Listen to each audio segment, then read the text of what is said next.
I'm super excited about today. I've been looking forward to this interview for, I think we've just had it set up for over a week. So I've been prepping this for over a week, but I'm with the great John Yancey. And if you don't know, it's AKA Illa J. And I just love that you've got both on your Instagram so they know your actual name. Cause I think some artists, they don't put their actual name. So they don't really like see the birth name versus the artist name. But Oh for yeah. if you don't know a John or Illa J, he has been absolutely killing it. He's worked with some phenomenal artists, including John Connor, Apollo Brown, Megaran, who we've had John Connor and Megaran on the show as well.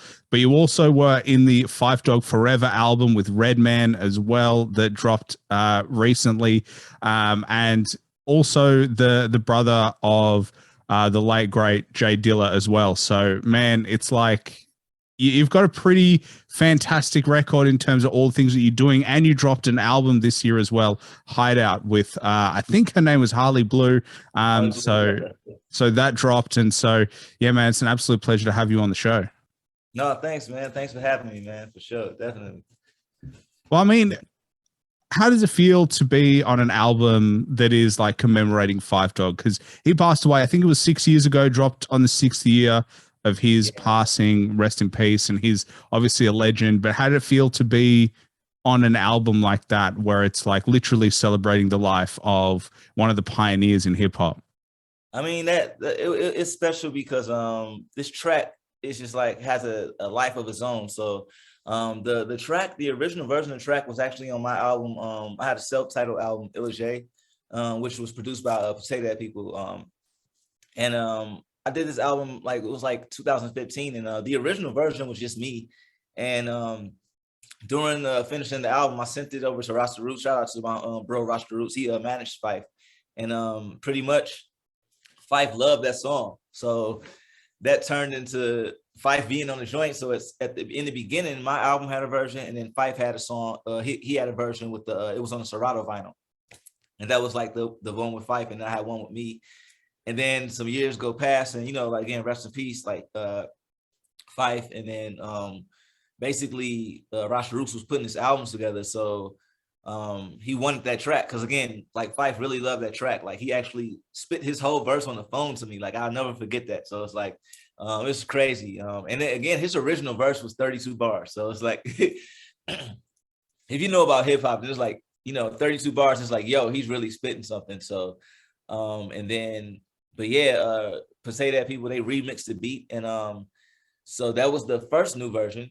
And then there was another new version, like Redman hit up Rasta Roots, like, I love this track. And then Redman jumps on it. So then we end up, it's just crazy. Like that track literally had a life of its own. So it's like, in some crazy way, it's almost like Phife in the spiritual world, somehow playing like big bro and helping me out. Like, like, man, because he really, so the thing is, it's a whole story to us because basically, he wanted to shoot a video for it, but like I was gonna like I had already for my project at that time, we had already shot a video for the single for that album. So we never got a chance to shoot a video for the song while he was here, and it was just like sad when when he passed away. So like honestly, like Redman coming into the song and us shooting a video for it, all the whole fam together, like it was like it was an awesome moment. His wife was there spitting his parts in the video. It's crazy. It's crazy. So yeah, mad love to Phife Dawg, man. Yeah, man. So it must be really kind of surreal in that moment to be actually told, everyone's heard of A Tribe Called Quest. Everyone, whether you love it or not, whether you respect like what they did in hip hop. So like that feeling of like actually learning that Phife Dawg love that song. What was that like? That like, because I can't imagine what it would be like for someone that you admire and respect, and a name that you hear growing up is now listening to your music. Yeah, it's trippy because it's like, because like, one could say like for me it would be easier because my brother has worked with all of these people, but for me it's just as brand new as anyone else that's a brand new artist. And it's like, you know what I mean? Because it's like I don't connect anything to my brothers in the sense of other than that is my brother. Like his work relationships, I have to build. You know, work relationship you have to build on your own as you know as you coming up. So each new thing that someone wanting to work with me again, so it's a big deal. So especially Tribe, because Tribe plays a huge part in it's just what it is. The whole story. Like my brother doesn't go where he goes if Q-Tip is not fucking with my bro. So it's like it's important. We all each person plays a part in it. You know what I mean? And it's like Amp Fiddler's salute to Amp Fiddler. Amp Fiddler's the one that introduced my brother to Q-Tip. So it's just like it's all like Tribe is connected with the whole thing. Like I'm not here right now. Like I'm not saying that will be making music. Like you know, like it's the music is in the blood. Like my dad was my dad and my mom, like they met through music. So like the music was always there, but I'm just saying, you know, in the industry of, you know, politics, this is what it is. It's like, I'm not here without Tribe fucking with my bro, which is what it is. So, you know what I mean? Salute the Tribe, man. You know what I mean? Like, yeah, man. And then obviously Redman jumping on as well. Like, because, you know, Redman is again one of the legends in hip hop. His career is so long and he's been successful for such a long period of time. And like to have him feature as well, like it must just be like, I don't know, it's weird because as an artist, there are times where you just feel like, fuck, like I don't know where I'm at today, or I don't know what the next thing is. And then when an artist like that jumps on, you're like, holy shit, you've got this like energy. It's like reviving you and reminding you of where you're at and what you're capable of doing. Yeah, it's trippy because it's still, because it's like, and I feel like most artists feel that way. You always like still striving for a certain goal. So like, I feel like it's like a hype around the artists and stuff. And I feel like it's like the hype is here, and then, well, and that's the thing is sometimes it's different. Sometimes the hype is here, and sometimes the artists, they're here, they're higher, like in their head, they're bigger than the hype is. But most times, like, you can't even, it's hard to grasp that, is that, at least for me, like, because I have like a lot of like fans, a lot of different places, but it's hard to grasp how many people are actually listening to your music. Like, because you can even see the numbers and still that doesn't, you know what I mean? Like, not to like go on stage. And then I realized like, oh shit, everybody here knows this shit. It's crazy. So it's like, it's still kind of like, you know, for me, I'm still a music fan myself. So and again, and coming back to the Redman thing, I'm still the same kid watching Golden Era hip hop on MTV and watching these videos back in the day. So it's still Redman to me. You know what I mean? So it's just like, you know, it's like, yo, that's trippy. Like, you know what I mean? It's like, oh shit, he's fucking with my joint. What? Like, yo. So it's like, yeah, man. But honestly, it's really humbling. And I will say I learned something from Redman. It's like his vibe on the video. So when he's shooting the video, his main thing was like it has to be fun. You know what I mean? Like you got to be, he had some shirt that said, don't be unfun or some shit like that. You know what I mean? And it's like, and honestly, I took that with me. Like me and my wife, like it was like a good vibe in the video, especially because, like I said, like it was in celebration of Phife. So, you know what I mean? It was like really good vibes. And I definitely was very inspired. Like a lot of the music I made after that was like very inspired from that trip. You know what I mean? Because honestly, on the real, I was making beats for Redman. I was like, yo, I'm about to make some beats for Redman. And then that ended up being the beats that I made for my solo project. And then, but actually I have a solo project that's coming out after, but like right now, like I said, we like me and Harley Blue, we made 2 albums together, but I made my solo project right after, it was like months after I shot the video with Redman and for the Phife thing. And that turned into me producing the project for Harley, because pretty much I sent her my project. I just started working at this new studio, and she was like, yo, I'm flying out there to work with you. Like, yo, like, so it's like, it's all connected, man. It's like, it's been a fun journey, like, with this music stuff. Cause it's like, it's always, at least with my career, it's always been some weird signs and coincidences and how things connect. It's like my whole career has been like that. You know what I mean? Cause I haven't had like any crazy big hits or no shit like that. But and somehow I'm just like slowly, just like little baby steps up at a time. And like, yeah. So is that project with Redman still on the go? Is that still something that you're working on? No. The thing is, I was just going to send him some stuff. Oh, you were just going to send him some stuff. Yeah, but I just end up using it myself.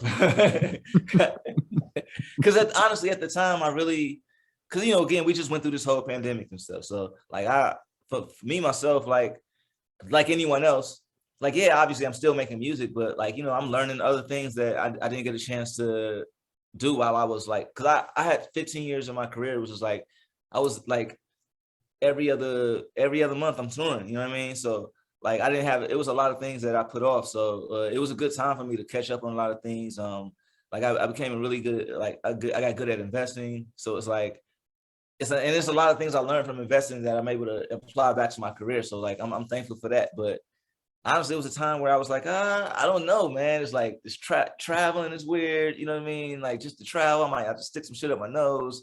I don't know. It's like just So it's like, but now we in the, things are, coming around, and again, the world is still kind of crazy. There's so much shit going on right now, so like, I'm just kind of playing it by ear, but it's just what it is. It's a part of what I do. It's like, I know that once I step back on that stage and feel that energy again, I want to be back out there and stuff. So it's like, but yeah, I was like really not on to like, I wasn't wanting to work at that time. Honestly, I was like, not work, like I was working. Like that's the thing. I'm always making music, but like I was more focused on like I just focus on producing.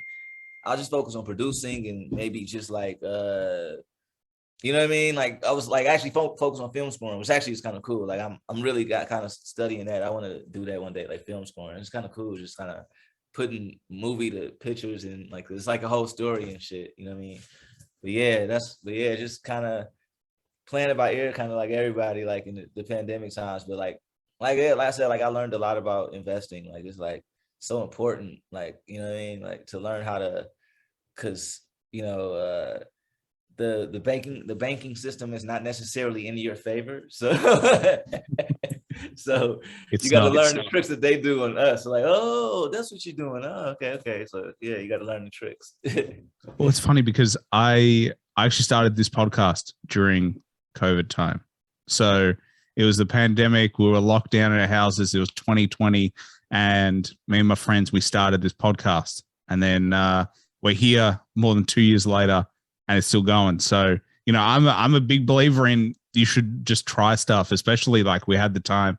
I know a lot of people struggled over that period of time, but it was a good opportunity for you to just do stuff. I know I spent a lot of time cooking because like Nice. me and my girlfriend at the time, we were just like, we couldn't go outside.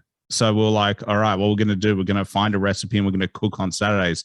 And so we just choose something and we'd cook like we cook like fried chicken and we cook like, we cooked, I think it was bulgogi beef, like the Korean dish. We Oh made yeah, dumplings, we made stews, we made meatballs. We did it all. Like you just at some point, because in Melbourne it was real tough. Like we had one of the strictest lockdown. We had a 9 o'clock curfew.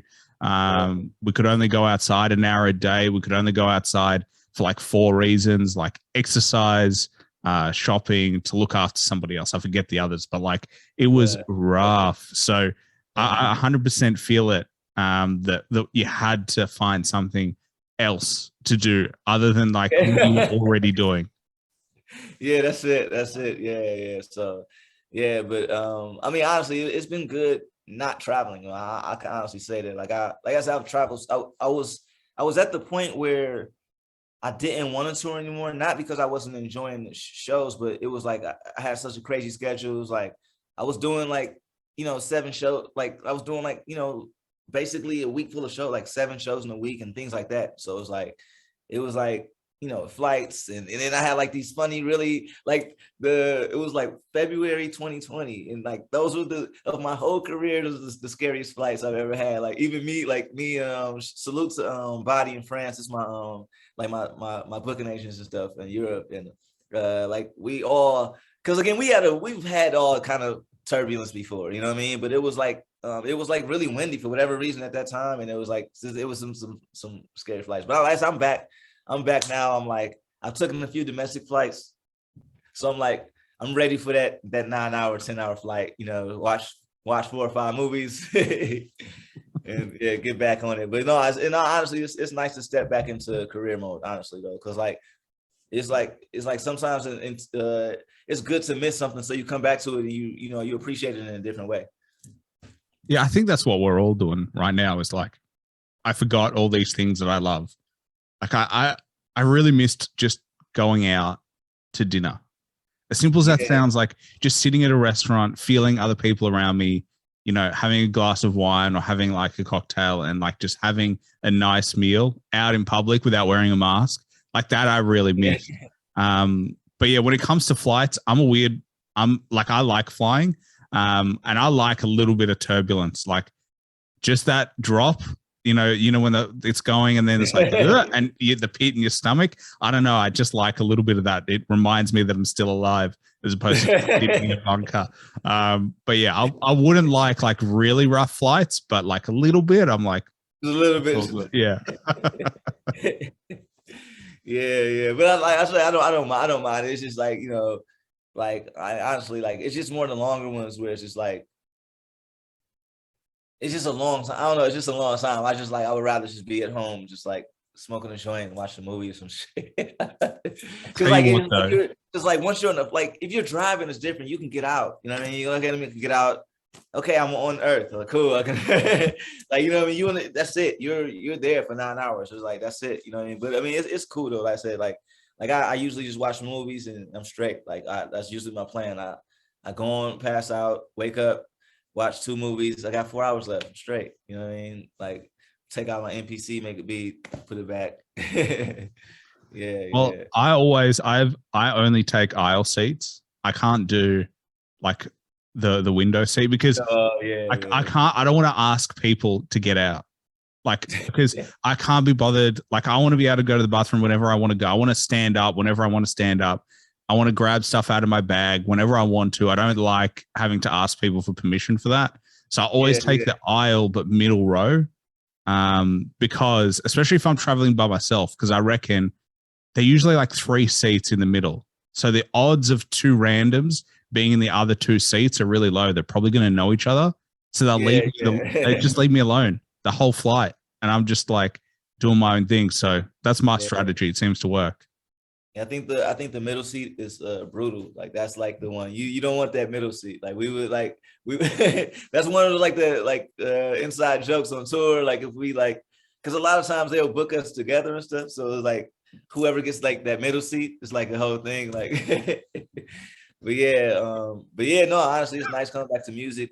Honestly, this project with Harley, like, this one is special just because like I've always wanted to produce. I mean, I've always been producing. That's the thing. I started my career producing, but obviously, if your big brother is the best producer, you don't want to be, you know what I mean? Hey, here's my beats. Like, you know what I mean? So, but over time, I realized it was probably the best idea, because then I got a chance to just grow, you know what I mean, over the last, so many years. And like, at some point, it's just like, I had to like, yo, just do it. And honestly, this was the first time I put out a whole project with my production. So it feels easier now. You know what I mean? It's like, okay, like, that's it. It's out there. Like, you know what I mean? And if anything, I realized that the more I follow my gut, people actually like it more. When I play it safe, that's when people are like, oh man, what's this? It's like crazy. It's like, what? But then you actually follow your gut. That's when actually people like it the most. It's the funniest thing. So it's like, but like, honestly, I'm like, the projects with Harley is just dope because we have such a good chemistry, because I have bad ADHD. So like, I don't have like, I write on the spot. So if I can't work with someone that can write as fast as me, I'll just write. I'll just finish the song myself. You know what I mean? Like, I can't, like, for me to go to the studio, I want to come back with a song. Like, you know what I mean? So it's hard for me to have to. That's why most times I don't have that many features, because I rather just like, I don't want to listen to a song that'll bother me listening to the song, and it's like a verse missing. It's like, you know what I mean? It's incomplete. So it's like, so it's like, but Harley, like, that's what's so dope about working with her. She like, it literally, I'm making a beat. Like, so by the way, with that project, so with my solo project that's coming out, I made beats at home. I took them to the studio, mixed them, and then wrote to it on the spot in the studio. With her project, I made all the beats on the spot while she was there. It's only one track, Soul Searching, is something that she wrote to before she came because she actually flew from the UK to Vegas to work with me. But like, yeah, literally I'd be doing the drums and I have putting the bass line on. She already has a hook, like, you know, so it's just like the synergy in the studio was so crazy. And honestly, salute to my engineer. He's a beast. Like I actually met him my first session working at, it's a dope studio out here called Hideout, like really nice studio. A lot of people record there, and like we just clicked. That's like my bro since the first session. Like because I saw the rules online and I'm like, okay, you know, I'm courteous. It's a really nice studio. I see all the people, the clientele that work there, so I always want to be respectful. I don't bring any weed with me. And I come to the first session and I see him like smoking out. I'm like, oh shit, I could. But like he's like, yo, I'll roll up one. I'm like, oh shit, and like we just became homies and shit. It was, my homie Kyle and shit, but like really dope engineer and shit. And then, but yeah, like yeah, man, it's been honestly fun producing, man. Like I like doing the solo stuff, but I like producing more. It's like being a part of, like, it's like a whole team, because then everybody has their different roles you could play. You know what I mean? Like I can do the music. I'll jump on, and the cool thing is that I'm a songwriter, so if a spot opens up, it's like, okay, I can throw a rap there or sing there, but like I kind of like just setting the vibe, and then let someone else, like, that's what I'm saying. That's why I have Harley, like she could start all the songs, you know what I mean, and I'll just add whatever the flavor in between, whatever, because like I like solo stuff, but after a while you're like, fuck, man, what the fuck do I talk about? Like I like we're at some point, it's like you come to us like, okay, I talked about this, I talked about that, like, you know what I mean? You have that, you got to go live or something,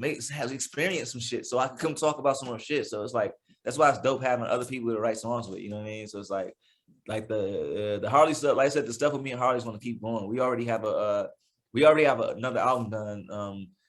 So pretty much when we were shooting the videos for the album that's out now, we were already recording the second record. So like it's pretty much done now. And then so it'll be so it's Hideout that just came out with Harley Blue, and then I have a solo project coming out, and then me and Harley Blue have another project coming out, and then we're working on another project right now.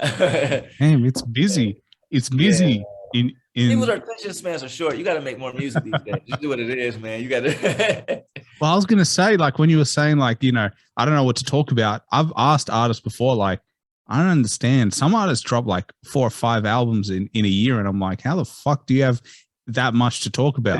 I find myself on the podcast sometimes, I re-listen, I'm like, I kind of have already talked about that before, and I'm like, shit, I got to find new shit to talk about. And they're dropping like albums, 1 album every month, and I'm like, I don't understand how you do it. So I feel you. I'm with you on that I reckon there's a point where, like, that's why, like, all the greats, they kind of wait a year, 2 years. Yeah, they waited. You want enough content. Yeah. Yeah.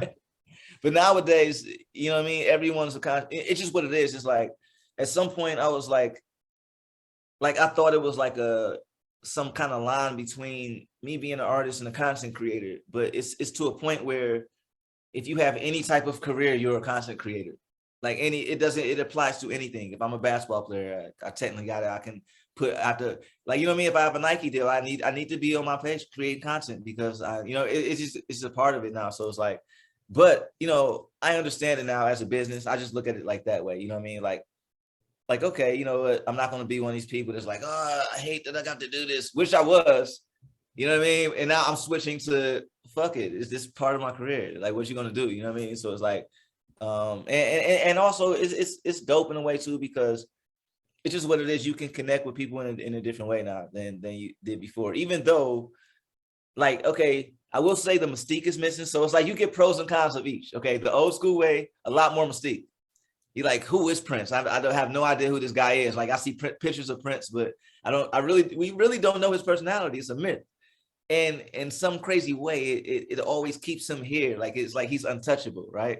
But that doesn't mean that the other way can't work either. I feel like, if anything, nowadays it's more of like, you know what? I respect this guy. He likes the same basketball team I like.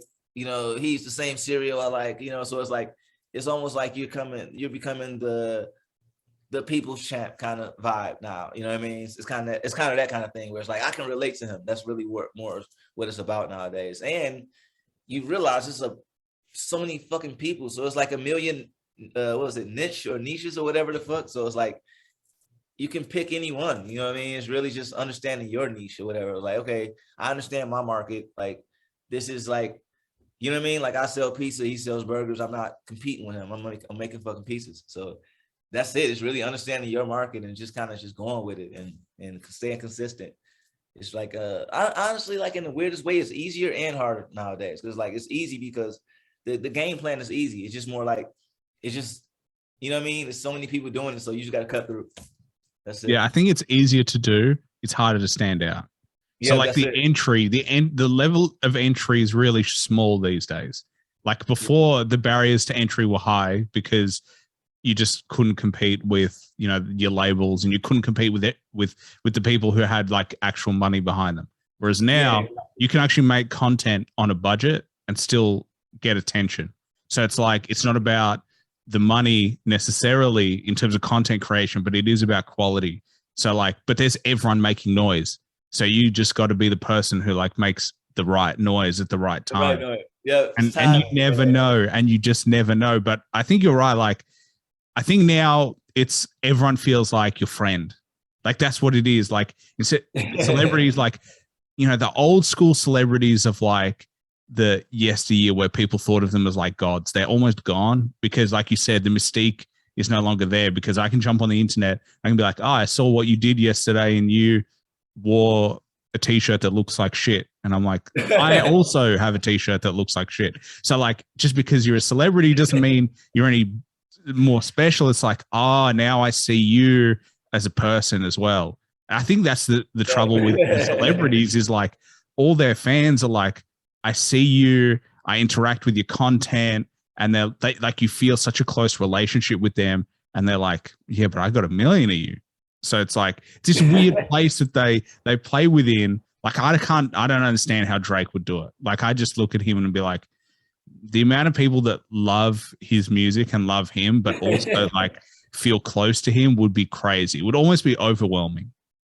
But that's the thing though. So I feel like there is, so, cause I feel like it's almost like we in the place where it's like, it's not necessarily that, but it's almost like everyone's special and no one's special kind of thing, right? But there are that's the thing. It's just what it is. Like, there are special talents. There's some people that just stand out. There's some people that could do some shit that only a very few people do. So they will always cut through. They will always cut through because at some point everyone will realize like, damn, no one can do what the fuck they're doing. You know what I mean? And it just comes. You know what I mean? Sometimes it takes time. You know what I mean? But it's definitely, you can still cut through. But for the most part, it's almost like you said, it's everyone's special, no one's special kind of vibe. But like I said, like, that's not a bad thing. It's like, I feel like the biggest problem is we see success as whoever has the most success. Like, and it's like, no, that's not necessarily successful. Like, you know what I mean? Like, he might have a lot of money and he might have to pay a lot more taxes. Like, I'm okay with not having to claim as much as he has to claim. You know what I mean? So, but it's like, but even though it's ways around that too, you know what I mean? But I'm just saying, like, it's like success isn't always like I feel like it's to each person, like whatever that success is to you. Like, to me, like, success is being comfortable as fuck. Like, food is in the fridge, you know what I mean? Like, I got some weed.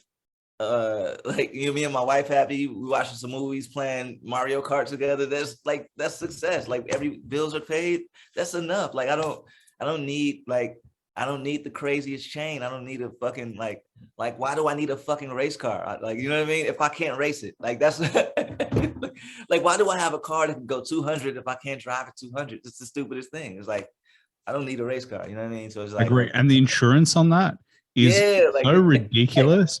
And like those cars, you can't even drive them up some driveways because they're too low to the ground. So they're so useless. It's so unnecessary. They're so impractical. So like, I get it. It's cool. And it's a status thing. I get it. I'm not saying like, but I'm saying, why don't you just rent it and drive it around and take it back? You don't need to have that. You don't. Do you know why? Because everyone's like, Jesus Christ, he rented that motherfucker. He can't even afford to buy that shit. I don't care if they say that about me. That's the access though. That's what everyone's scared about is like, oh, he rents that. I saw him renting it at the shop the other day. And it's like, I would be the dude that's like, oh, he's smart. That's what you know what I mean? Because at the end of the day, it's like cool. It's like say it's like, okay, cool. Like I have a bunch of jewelry, but it's like, okay, well, that means I'm wearing all of the money. Like, you know what I mean? Like I would rather, instead of it here, I'd rather it be invested in something. You know what I mean? Like, you know what I mean? Like because like that's the cool thing about assets is they just keep making money. Like I don't like I don't know. I just feel like instead of like bragging about that type of shit, I would be bragging about assets. I would be like, yeah, I have some assets bringing in some crazy cash flow. Like, you know what I mean? Like that's something to brag about. Cause then it's like, you got something that makes money forever. You don't have to do anything. You know what I mean? Like you, I'm just saying there's a lot of stuff you could do, man. There's a lot of stuff you could do. I don't want to be one of those like investment advice type shit. You know what I mean? But like, I'm just saying it's a lot of ways to be successful and be low key. I feel like that's the vibe. Like nowadays, you don't want to be the dude with a target on your back. It's a different world. Like again, I talk about this a lot with like friends. Like back in the day, you could be the dude that's like, you know, you made it, and you come back to the community and you show off, and everyone's like, they're happy for you. You know what I mean?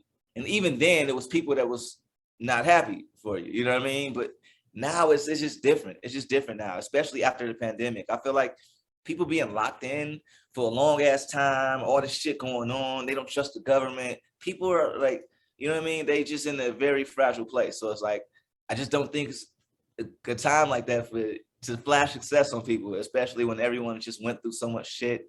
You know what I mean? It's like, you got to kind of be aware of what's happening. Like honestly, as I get older, like I didn't used to really watch the news, but I don't watch the news now, like, and take it for what it is. I'm just looking at all these stories and shit. You know what I mean? And like as I'm older, because it's like it's important to know what's going on around me and shit. You know what I mean? It's just what it is. Like even if like, because the thing is you have to know how to research as well, because it's a lot of bullshit. But luckily, I come from an era where, like, you know what I mean? Like I'm 35, so when I was in school, when I was in high school, middle school, like, you know, we still had encyclopedias. So I had to learn how to look for sources. You know what I mean? Like, okay, I see this, but let me find where they got this information from. But nowadays it's just like, it's people just throw out information like crazy. You don't know, you know what I mean? You got to really do the research and find out what's real. You know what I mean? Well, that's the crazy thing about the news, because I don't watch the news at all. I stay away from it because like, it's not news. Like, I don't know what it is. What I see here is like, it's just bullshit stories. It's stories that are either sad or depressing, or they try to make you happy, but it's fleeting. It's not actual world news. It's not like you're learning anything specific. Yeah, They're always like, someone went missing. Oh, and also there's a cute dog. And it's like, this is not news. This is just you just filling airtime for whatever advertising you have in the middle. But I will say you're 100% right that like, because I studied history in high school, and then I did a law degree at uni as well. And it was all about sources. It was all about who wrote what. And like you would get sources, like especially in history, that were like, this dude is left wing and this dude is right wing. And so you would know that their perspective is already biased before you even read the shit that they wrote. Yeah. So you're reading it and you're like, I already know he's going to be anti this and pro this. And so what you do is you're trying to actually figure out what the truth is between the different perspectives in the different people's opinions on stuff. And like, we don't do that anymore. All we do is like, we read a news article that has no references, that is just like this is basically an opinion piece, and everyone's like, facts. Yeah, they take it for fact. Yeah, they take it for fact. Right off the bat. It's crazy. You know what I mean? Yeah, so it's like, but yeah, another thing, like I learned as, like, again, like in the weirdest way, like my journey as an investor, like it kind of led into that. And then I end up, because like basically what I realized is like, I realized how much stuff is connected just through investing. It's crazy. It's like so many companies are connected. So you're like, oh shit. Like, so you telling me, cause it's just like, it's just weird. The time, I'm gonna just say the timing is really weird. So I'll be watching the market, and then it'll be like a news story pop up, and it's the timing of it, and this stock going up or down with this it's crazy. It's like always a story, like you know, like salute to my, like, you know, like I have a mentor for that, and like when he was telling me the stuff in the beginning, I was like, like it didn't, you know, it's always, it never hits in the beginning. You always have to go through it, learn some shit, fuck up, and then you realize, like, you know, once you actually kind of got it and learned it, and it's like, it's so true. It's like the news, it's like, and that's when you realize it's like all kind of tied together and stuff. And then you look at like, oh, who owns this news company? And like, you know what I mean? Again, I don't want to be that guy, but you know what I mean? But it's like, it's the thing is, it's so much information out there now. It's like, you know what I mean? It's hard not to, like, you know what I mean? It's like right in our face nowadays. You know what I mean? It's not like, it's like, cause like not back in the days to be, you know, it's more like, oh, it's a conspiracy. But it's like, no, you can like literally go and look it up. It's like it's there. Yeah, they're all like shell companies, and like there's like I think there's like 8 big companies in the world that own all these other companies. They're all like subsidiaries of it. And it's all, like you said, it is all interconnected.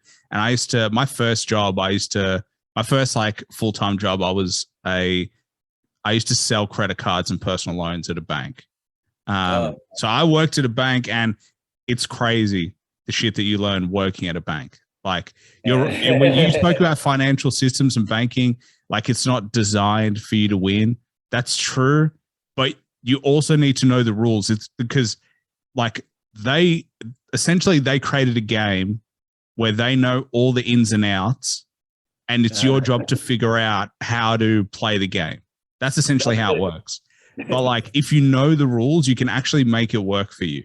So like, that's the difficulty, is like, but you're not taught. No one teaches. No, you have to figure that out. Yeah, they're not going to put that in. They're not going to have that in school. And they're gonna, like, no, you have to learn it on your own. You know what I mean? But again, it's like, if you know, it's just what it is. It's like, it comes down to the individual. If you're willing to go the extra mile, you know what I mean? Because like, honestly, like I went the extra mile on a lot of things, and the extra mile can be fucked up and bumpy and shit. But, you know, in the end, it's always worth it. It's always worth it. You know what I mean? That's what anything. Yeah. So, but yeah, like I'm definitely like, it's crazy because like I learned so much from that, and like I'm just applying it back to my career. So, like as an investor, I know what I want to see in a company for me to invest, right? So, if I apply that to myself, it's like, okay, well, me as an artist, if I want people to invest time, basically they ask them to invest time into your career, you know what I mean, which is streams and shit.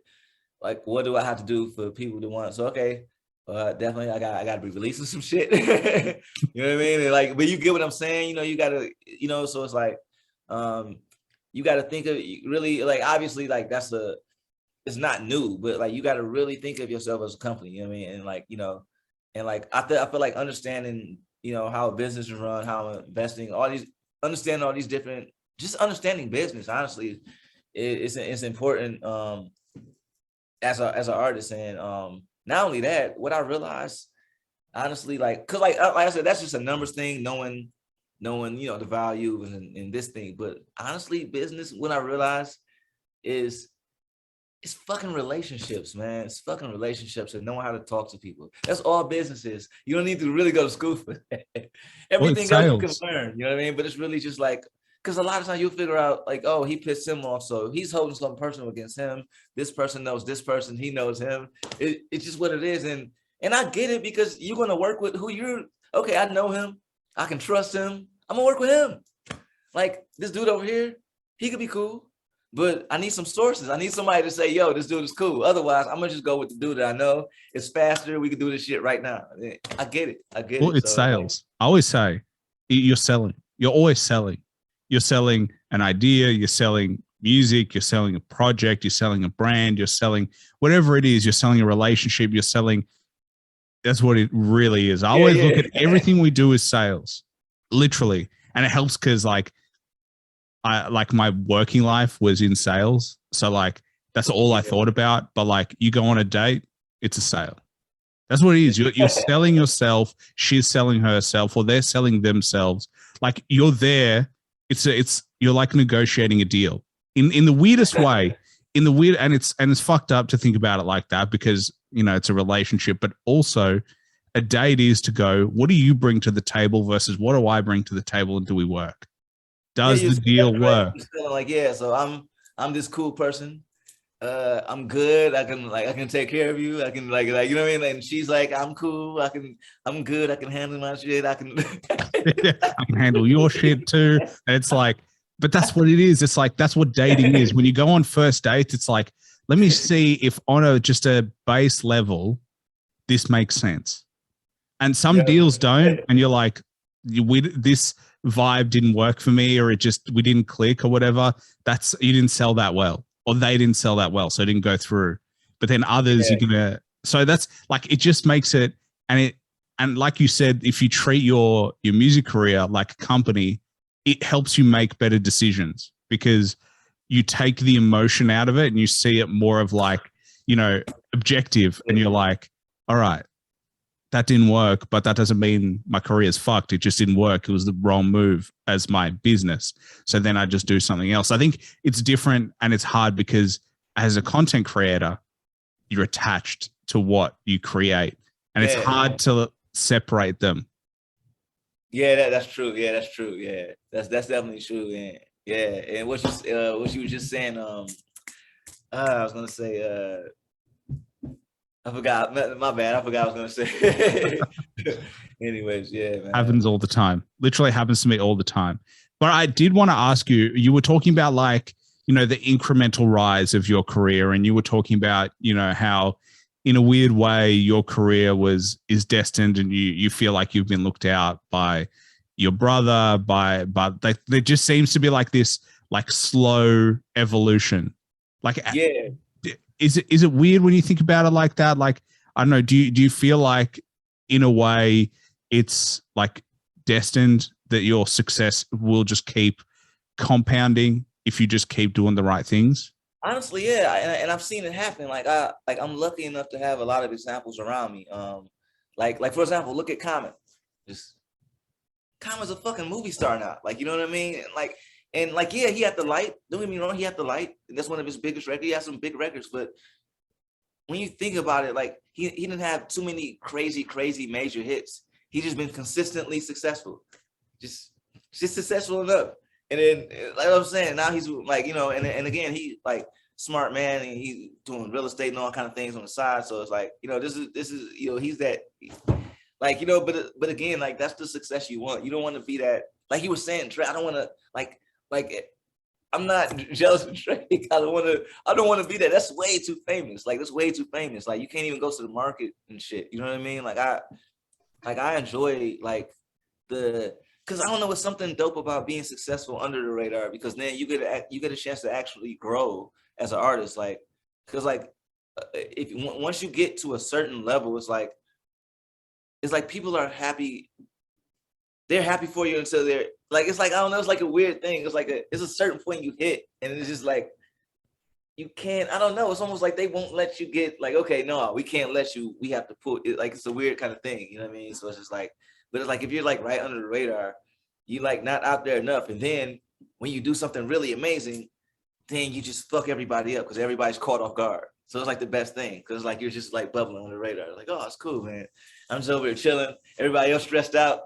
I'm just chilling, putting on music. Sit, knowing love. You know what I mean? And I feel like that's what it should be, man. You know, it's like I just think the fame thing, people just think about it way too much. You know what I mean? Like because I understand, like as a kid, you looking up, because again, when I was a kid, I was thinking that it's not that I wanted to be famous. It's more about, you think that means success.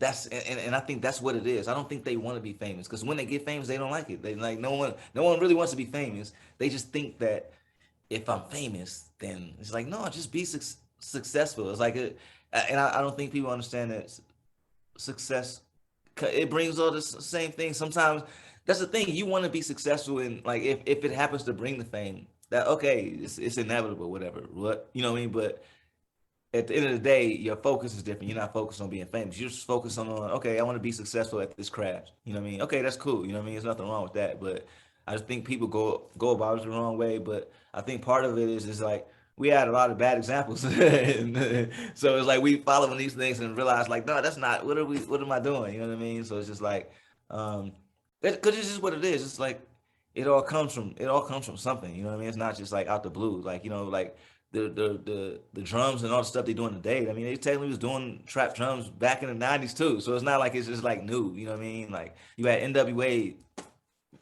way back, so it's all like a cycle, honestly, like this music shit, realistically. But I just feel, I don't know, I think we in a good place in music though. I feel like it's gonna it's gonna be more organic soul kind of shit coming back. I just feel it.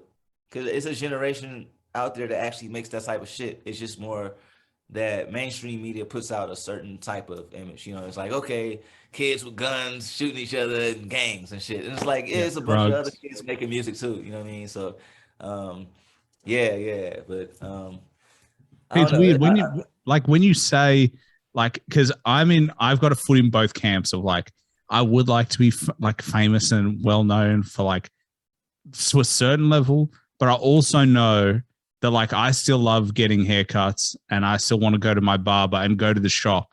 I don't want to have my barber come to my house. Like that's not a problem. I get a haircut every 2 weeks.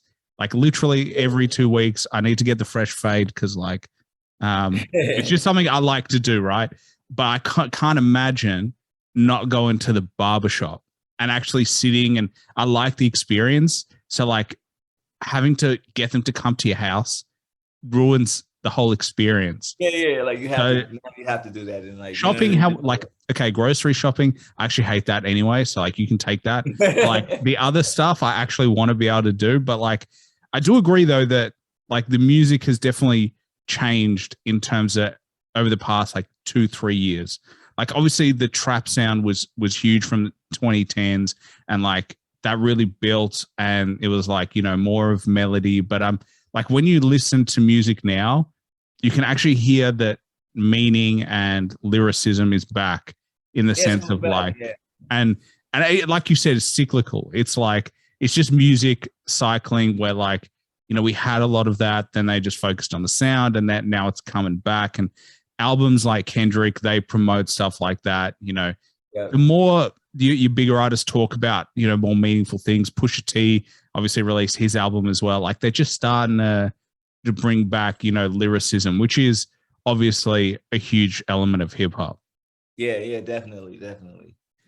And I'm glad you say of hip hop. It's like because I feel like it's a difference between. And again, I don't have a preference. I'm not one of these people that's like such a purist that is like, but there's definitely a difference between hip hop and rap. Like even though rap is in hip hop, I feel like hip hop is just like its own genre of music. You know what I mean? And rap is like almost like pop. Like, you know what I mean? It's like pop rap. You know what I mean? It's like, and there's nothing wrong with that because like I don't because again, like I got joints that I like from everybody, you know what I mean? So it's like I get like I get the Atlanta swing shit, the drill, like type of shit. So it's just like I understand. Like I feel like I'm in the perfect age where I'm on the both sides where because I have older siblings, so I understand the soul and all the shit that came before that and all the early 90s shit. And then I'm also close enough to the younger generation where I understand the music they listening to too. So it's like I'm not so disconnected. It's just more like my main thing is like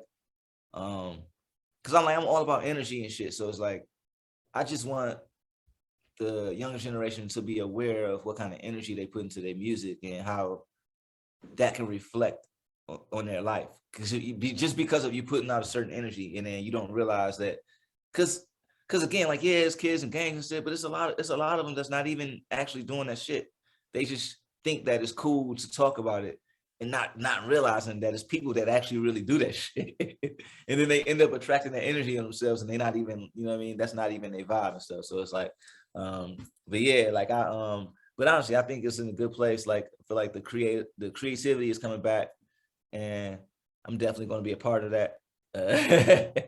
Like I'm dropping so much more music because I like in the past, like I came into music when my first record deal, it was 2008. So it's like, that was the old school way. You know what I mean? You work on the album, you know what I mean? You got a whole 6 months, you working on the rollout and all this. Like, nah, man, nowadays it's like, you just dropping shit, man, and promoting as you go. And it's like if you're having a conversation, it should be, I have another project coming out. It's just what it is. Otherwise, it's like, okay, because like even then it was already like that. It's like, because like you'll have a project out, you promoting, like, okay, cool. So what's next? You know what I mean? So, but it's perfect for me because I make so much music, and I find it more stressful to have a bunch of shit on my hard drive. It's really stressful because then it's more like, oh, what do I do with this? But if it's out, it's out. It's like it's very freeing in a way. It's like the more I do it, it's just like it gives me,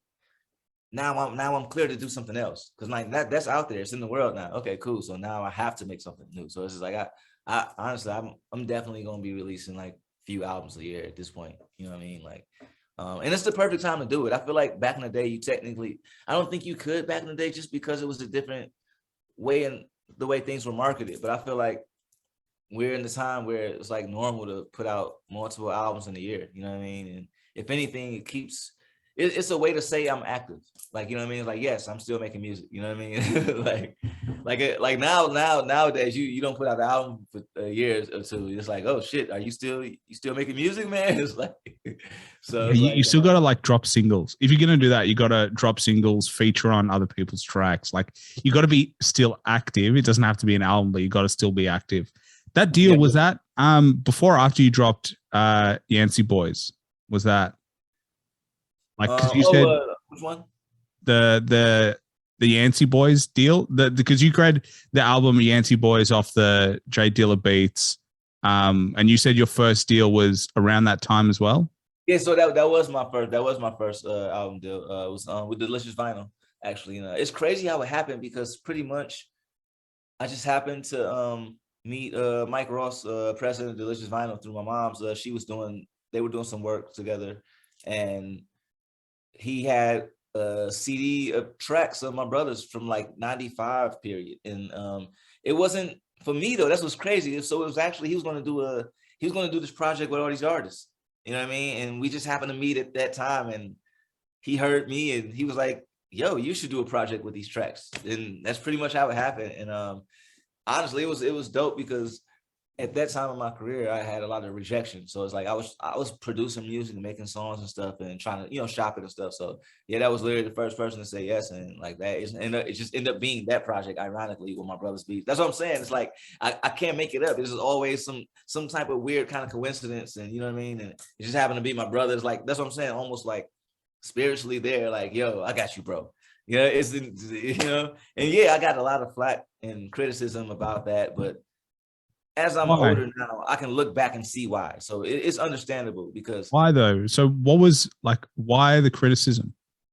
well, I got criticism because of, because you got to think, it's like, okay, my brother, that album came out 2008. My brother passed away 2006. He had some diehard fans. So a lot of people just saw his younger brother using his big brother to start a career kind of vibe. That's kind of how they saw it. And then now that I've pretty much built a 15-year career, now people have no choice but to realize, like, oh shit, he's his own person. You know what I mean? But I honestly knew, looking at how the industry is made, even when I was young, not having a lot of knowledge about the industry, I knew that would be a thing. It's just what it is. It's like, okay, he has a lot of eyes on him, and then obviously I'm the little brother that kind of looks like him too. So it's obviously they're gonna compare and stuff. So yeah, like I said, I face a lot of criticism about that, and like, they were talking about my raps and stuff, and I think that but again, I don't mind that, because I'm happy for that, because in the weirdest way, like, the coolest thing about coming up in hip hop is, like, it's the hardest category to come up in. You got these fucking purists, and they analyze every fucking verse and line, and it's as much as I hate it, it's dope because then you build these dope artists, because like anybody would like be lying to say that they don't pay attention to that shit a little bit. You know what I mean? It's like, oh, you said I can't rap? Okay, you know what? I at least for me, I'm an athlete first, so I like stuff like that because I use it as fuel. Like, it doesn't put me down. If anything, it just makes me want to go, like, okay, I want to prove myself. So like, honestly, like, the criticism really helped. Honestly, it made me want to get so much better as a writer. I feel like in the weirdest way, it's like the beginning now to me. Like I feel like in the weirdest way, I wish it's almost like I wish I just started my career now. Like I wonder how things would be if I just started because like I just feel like I'm at the top of my game. So imagine I waited 15 years and I just dropped my first album now. like would it be any different or anything? You know what I mean? But no, it's like honestly, the reality would probably be that like people, I'm sure, I think people like the journey anyway. But it is weird that like, you know, fans put their relationship with your brother ahead of your specific relationship with your brother. And it's like, you know, I'm imagining if I was in your shoes and it's like, well, this album is actually because of my relationship with him.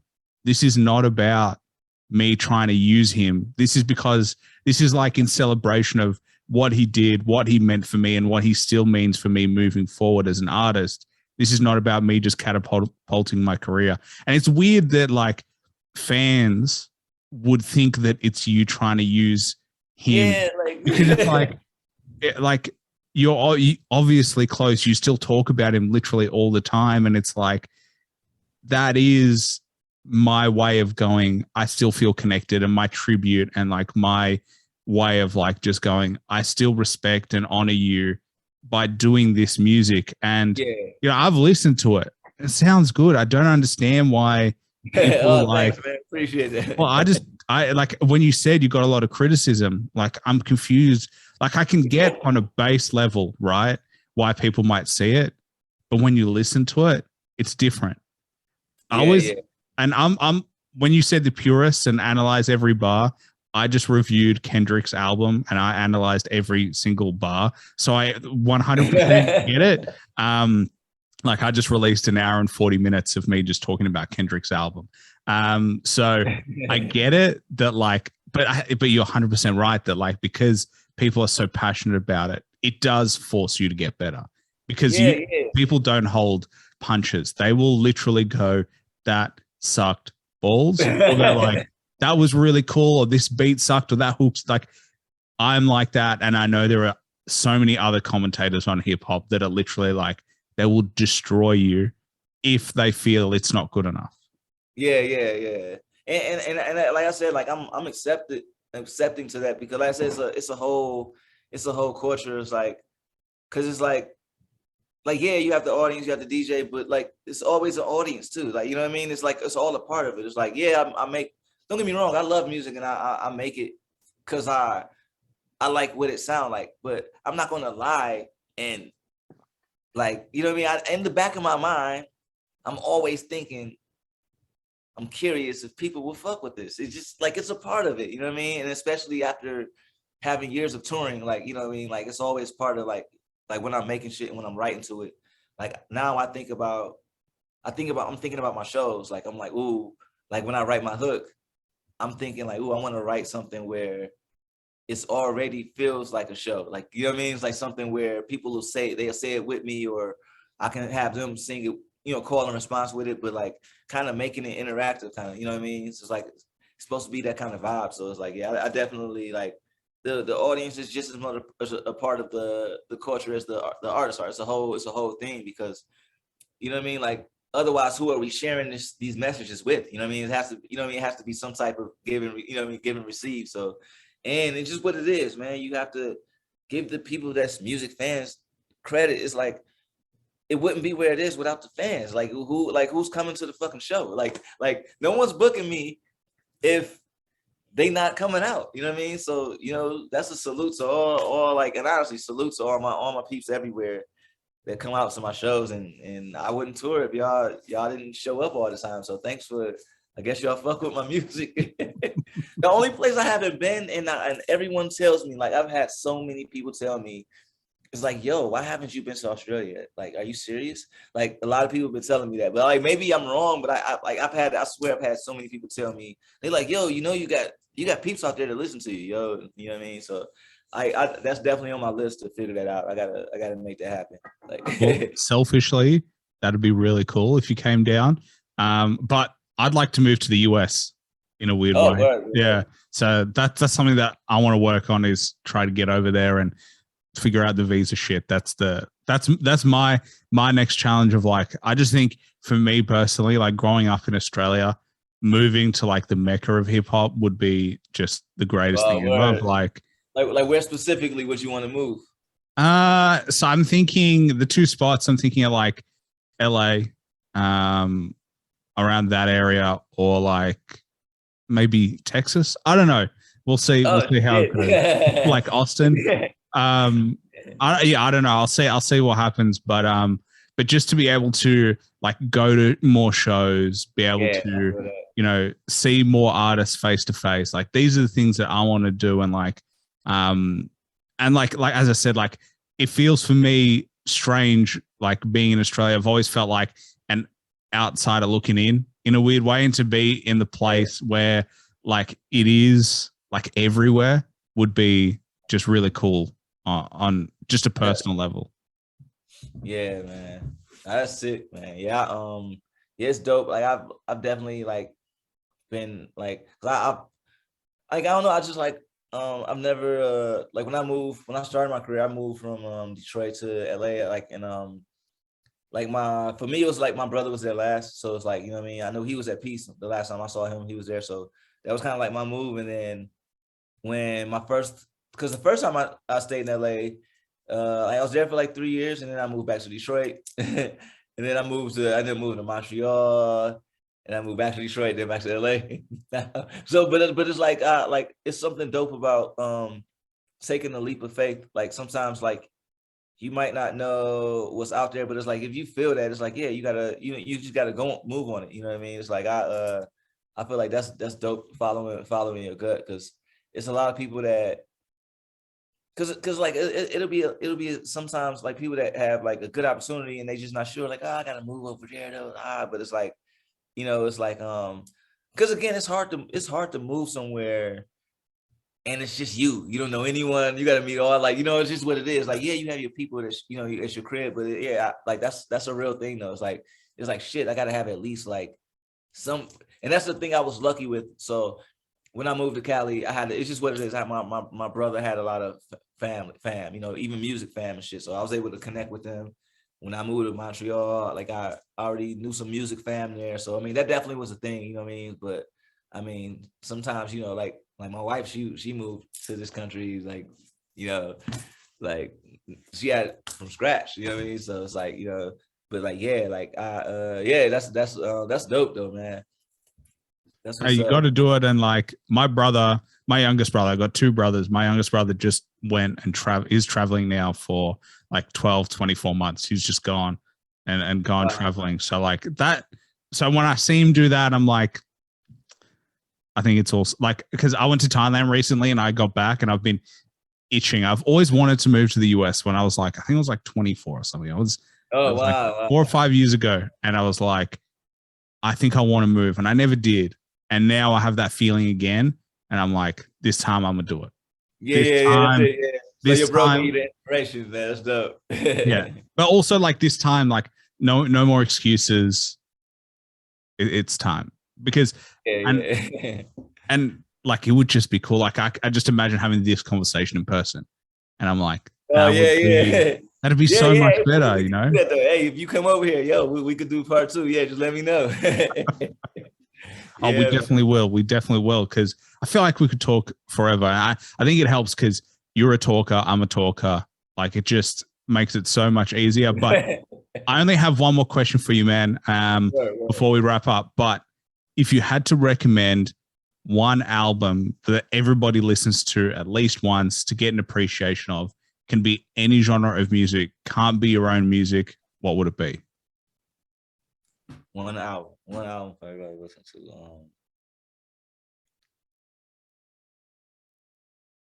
Trying to see.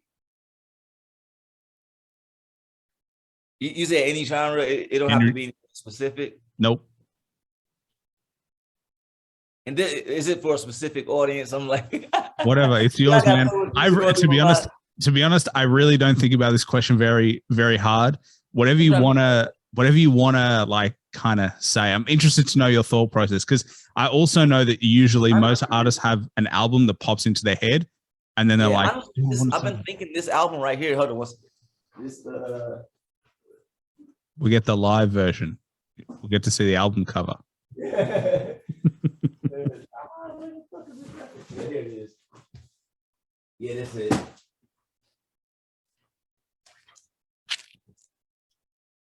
This record right here. I don't want to pronounce it wrong. Vangelis, Angelus? I don't know. Yeah, I see. See, I read it and I was like, I'm gonna let him say it. Man, this record is so, it's like, it's the vibe. It's like, it's very, I can't explain it. It's just like, it's something. It's not like a album you bump in. It's like really like some beautiful music. Honestly, I can't explain it, but it's like, yes, Vangelis or Vangelis. It's called China. This album is crazy. It's super dope. Salute to. I actually went. So I had a show, and it was, I forgot what part of Germany I was in, and the promoter of the show, actually they owned the record shop. So like they actually sent, like, I was picking out record I was gonna buy them, and he actually sent them to me. So it was like perfect. But yeah, this was a gift. But yeah, this record, oh my God, it's fire. So what genre is it? What genre of music is it? I would call it experimental, like it's not like it's not like movie soundtrack shit. I can't even explain it. It's like, but like, it's some instrumental music kind of vibes, instrumental music. But it's like, it's dope though. Dope album. I'm pretty sure a few people have sampled this record too. I'm gonna have to check it out. I love some instrumentals. Like when I work, like when I'm like writing stuff or editing, like sometimes I can't listen to lyrics. They invade my mind. And so when I'm writing something, the words from the lyrics end up on the page, whatever I'm writing. So I can't have that. So I need like instrumentals. Otherwise it's silence, as weird as it sounds, but like instrumentals definitely help. Word, yeah, hell yeah. Well, man, I appreciate you coming through. Obviously, I appreciate the time, and I appreciate you sharing as much as we did. I feel like we covered so much, and there's so much more we could cover. Obviously, Illa J. So make sure you check him out. Where can people find you, my man? Like, where's the preferred avenue? Honestly, hit me on, check me on Instagram, Illa J Yancey Boy. My music is on, follow me on Spotify. Be dropping a lot of music. I mean, I'm on all the streaming services and platforms. Yeah, I just dropped a new project with Harley Blue called Hideout, and I have another solo project and another project with Harley Blue coming. So yeah, a lot of music coming. People, and I think you hit like 400,000 streams a month or something like that. I was looking at Spotify today. So if you haven't got on his music, you're one of very few. You're missing out. So definitely check out Illa J. But man, as I said, I absolutely appreciate you and appreciate the time. Oh, man. Appreciate it, man. No, for sure, man. Same, man.